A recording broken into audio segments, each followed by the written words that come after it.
नमस्ते, मैं एडवोकेट विद्या आज आप सभी के लिए एक नया टॉपिक लेकर आई हूँ।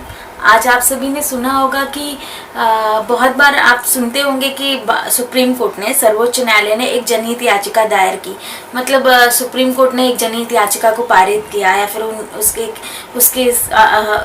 उसके रूप में एक जजमेंट पारित किया, हमें बताया। और न्यूज़पेपर में हम पढ़ते हैं, कभी कभी हम मोबाइल में बहुत सारे ऐप्स में भी कभी कभी न्यूज़ पढ़ लेते हैं, आर्टिकल पढ़ लेते हैं जिसमें जनहित याचिका के बारे में बताया जाता है। परंतु हमें ये नहीं पता होता है सामान्य जनता को कि जनहित याचिका होती क्या है, उसका शुरुआत क्या हुआ, उसका यूजेस कैसे होता है। तो चलिए मैं जनहित याचिका PIL के बारे में आपको पूरी जानकारी देती हूँ।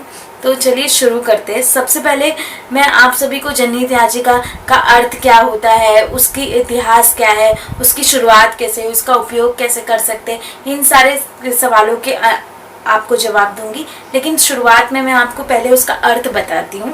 तो जनहित याचिका का अर्थ ये होता है कि जन के हित के लिए जो याचिका दायर की जाती है वो पब्लिक एट लार्ज रूप में, मतलब पब्लिक का बहुत सारी जनता अपने हक के लिए, अपने मौलिक अधिकारों के पूर्ति के लिए यदि कोई अपनी याचिका सुप्रीम कोर्ट में या फिर हाई कोर्ट में दायर करते हैं तो उसे सुप्रीम कोर्ट अपने एंटरटेन करता है, उसे देखता है। अगर उसे समझ में आता है कि ये एक बहुत महत्वपूर्ण मुद्दा है जो जनता के लिए संपूर्ण, मतलब बहुत सारी एक प्रमुख प्रमाण की जनता के लिए एक बहुत ही महत्वपूर्ण मुद्दा है, तो उसके रूप में वो याचिका को मान्य करता है तथा उसके ऊपर कार्रवाई शुरू कर देता है।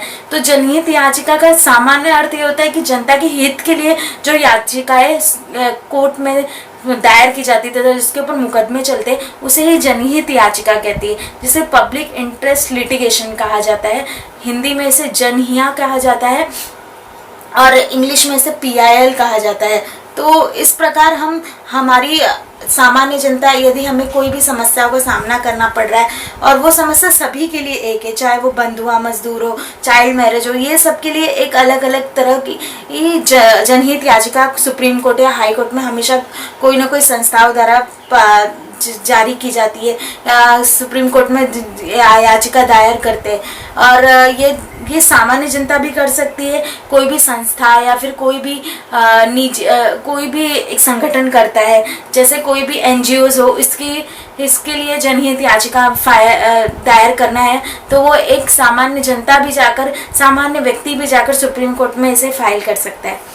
तो अब मैं आपको जनहित याचिका का इतिहास बताती हूँ कि जनहित याचिका की शुरुआत कैसे हुई। सर्वप्रथम भारत में कोई भी ऐसे कानून नहीं था जिसमें जनहित याचिका का प्रमाण हो, जनहित याचिका को दर्शाया गया हो। मतलब कोई भी कानून नहीं था जिसमें जनहित याचिका बताई गई थी। जबकि ये जनहित याचिका का शुरुआत सर्वप्रथम अमेरिका में हुआ था, जिसे सामाजिक कार्रवाई की याचिका कहा जाता था। वहाँ पे जब अमेरिका में ह्यूमन राइट्स बहुत ही वैल्यू रखता है और वहाँ पे ह्यूमन राइट्स का जब बहुत ही ज़्यादा हनन होने लग गया तो उन्होंने सामाजिक कार्रवाई की याचिका को दायर करना कोर्ट में प्रारंभ कर दिया। इसी के ही तत्वों को लेकर हमारे देश के जस्टिस PN भगवती जी ने जनहित याचिका की शुरुआत की। उन्होंने ही इसका आविष्कार किया। मतलब इसके शुरुआत करने के मूल तत्व सुप्रीम कोर्ट और सामान्य जनता को बताए, जिसके कारण आज हम जनहित याचिका दायर कर सकते हैं। तो जनहित याचिका तो दायर जस्टिस PN भगवती जी ने की, परंतु ये किस केस से शुरुआत हुई? इस केस की शुरुआत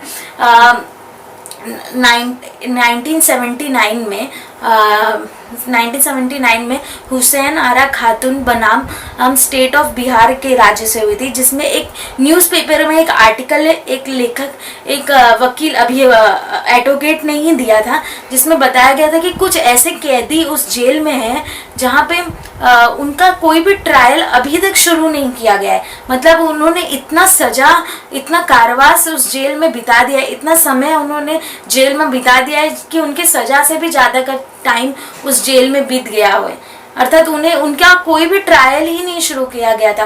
तो ये सब उनके व्यक्तिगत जीवन तथा संवैधानिक एक अधिकारों का हनन होता हुआ शुरू हुआ, जिससे मानव अधिकार भी प्रकाश में आया और उनके मानव अधिकार का भी हनन हुआ।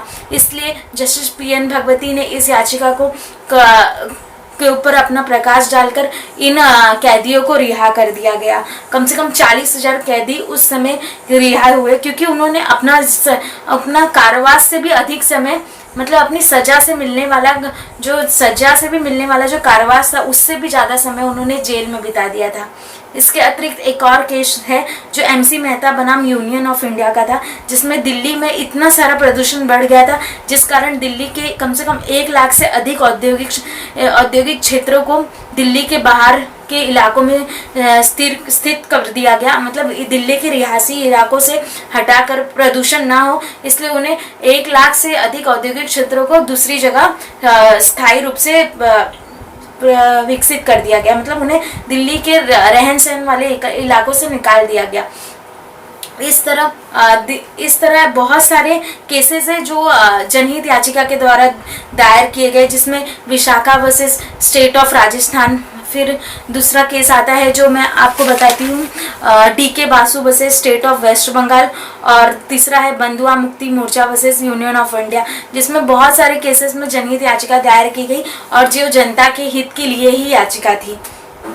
अब जनहित याचिका के लिए सुप्रीम कोर्ट ने, सर्वोच्च न्यायालय ने कुछ नियम बनाए, जिसको फाइल करने के लिए सर्वप्रथम ये बताया गया कि लोकहित के लिए कोई भी व्यक्ति जनहित याचिका फाइल कर सकता है। दूसरा कारण ये है कि कोई भी पोस्ट कार्ड के द्वारा भी लिखा गया कोई भी लेटर हो, वो यदि सुप्रीम कोर्ट के न्यायाधीश को एड्रेस करके भी दिया जाता है तो वो भी याचिका के रूप में मान्य किया जाएगा।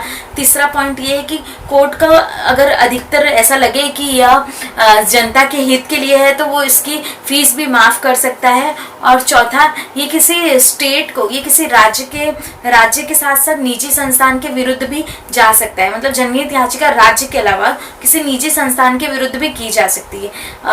जनहित याचिका से तो हमें बहुत ज़्यादा तो लाभ हुआ, जो हम बताते हैं कि जनहित याचिका, मतलब मैं आपको लाभ बता रही हूँ कि जनहित याचिका से हमें जनता के सार्वभौमिक मौलिक अधिकार, संवैधानिक अधिकार, अनेक अधिकारों की रक्षा हुई। साथ ही साथ न्यायिक तथा वैधानिक कार्यवाही में थोड़ा गठबंधन बन पाया, परंतु इसका बहुत ही अधिक आलोचना इस प्रकार हुई कि लोग जनहित याचिका का दुरुपयोग बहुत अधिक करने लगे। बहुत ही अधिक मात्रा में जनहित याचिका फाइल होने लग गई और साथ ही साथ जनहित याचिका बहुत ही अधिक मात्रा में फाइल हुई, और जिसके कारण न्यायिक व्यवस्था थोड़ी सी स्लो हो गई, मतलब धीमी गति में आ गई, और इस कारण न्यायिक व्यवस्था को थोड़ा अपने न्यायिक संचालन में थोड़ा सा बाधा महसूस हुई। इस कारण जनहित याचिका का बहुत अधिक लाभ भी हुआ तो बहुत अधिक हमें नुकसान भी हुआ। तो आशा करती हूँ कि आपको मेरा ये जनहित याचिका के विषय में भाग 1 आपको बहुत ही अच्छे से समझ में आया। अब क्योंकि ये वीडियो बहुत ही अधिक बड़ा है और जनहित याचिका का विषय भी बहुत ही अधिक बड़ा है, तो मैं अपना ये दूसरा भाग आपको दूसरे वीडियो में समझाऊंगी। तो आशा करती हूँ आपको मेरा वीडियो बहुत ही अच्छे से समझ में आया हो। तो प्लीज़ मेरे वीडियो को लाइक करें और मेरे चैनल को सब्सक्राइब करें। धन्यवाद।